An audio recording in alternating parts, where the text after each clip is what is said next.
Thank you very much, Madam President, and members of the Senate and members of the public. I rise today to seek the indefinite suspensions of Senators Yee, Calderon, and Wright. I wish that Senators Yee and Calderon would resign and spare this proud and productive institution and its members the stigma of associating with their alleged actions. Leave, please. We've made that request, and apparently they will not. The satisfying thing would be to expel them immediately.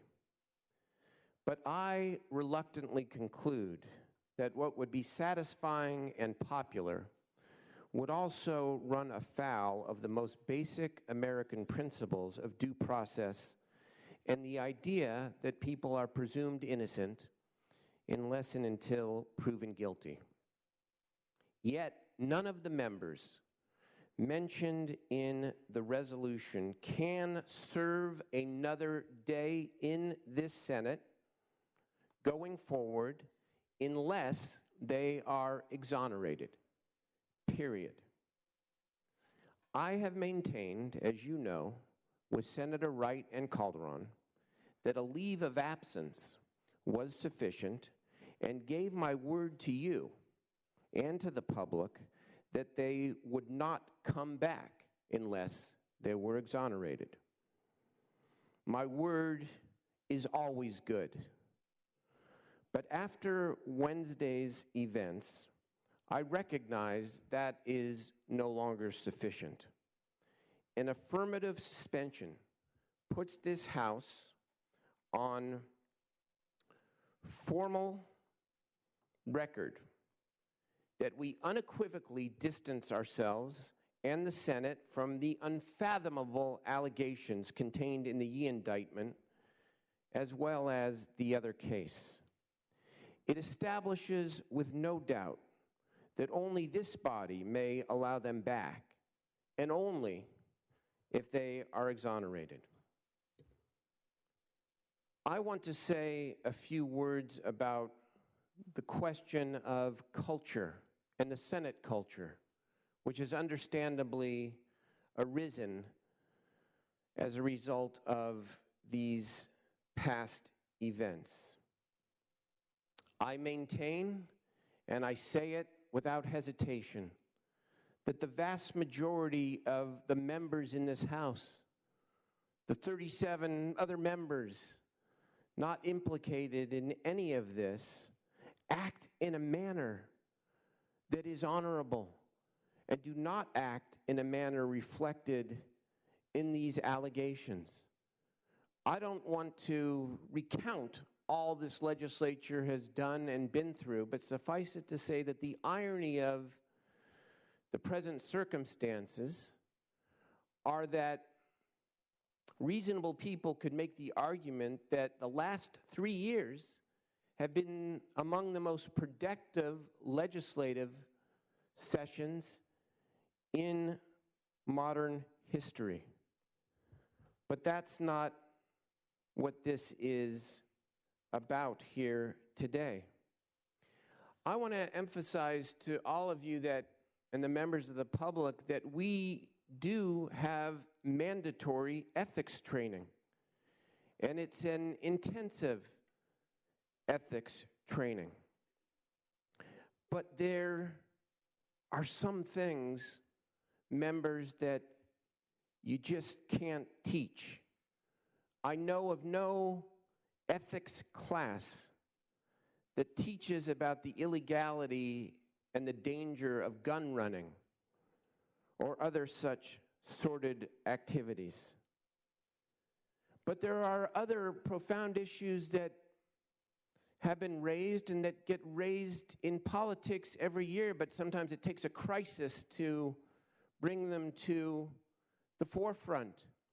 And it's that issue of the fact that it is legal, it is accepted, and it in fact is necessary for people running for office and for incumbents to raise money from interests, and then later to vote on measures that those interests have before the legislature.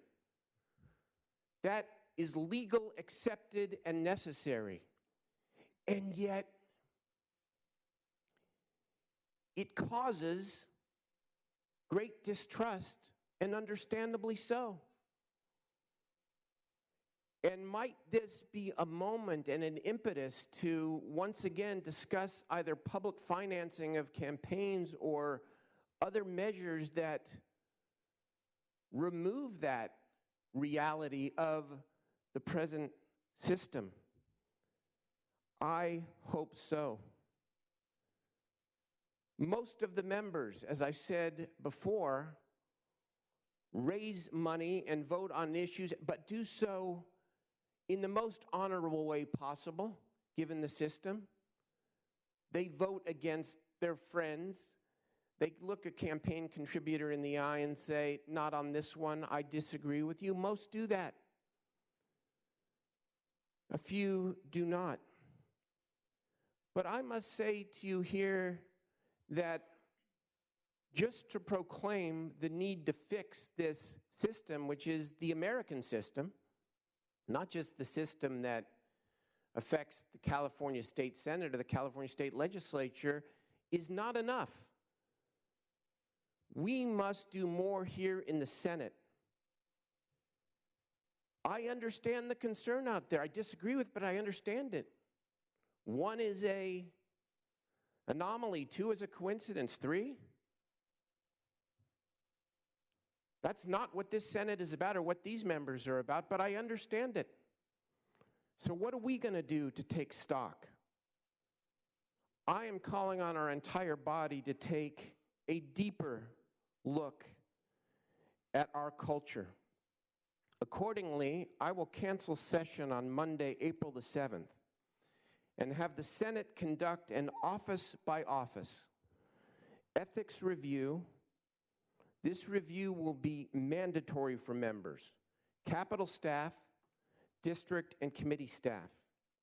It will once again, but more intensively, not in a group setting, but office by office, review ethics rules, raise awareness, provide a forum for anybody, member or staff, to confidentially discuss any concerns about any situation, and make sure that there is no question about where the line is and what the rules are.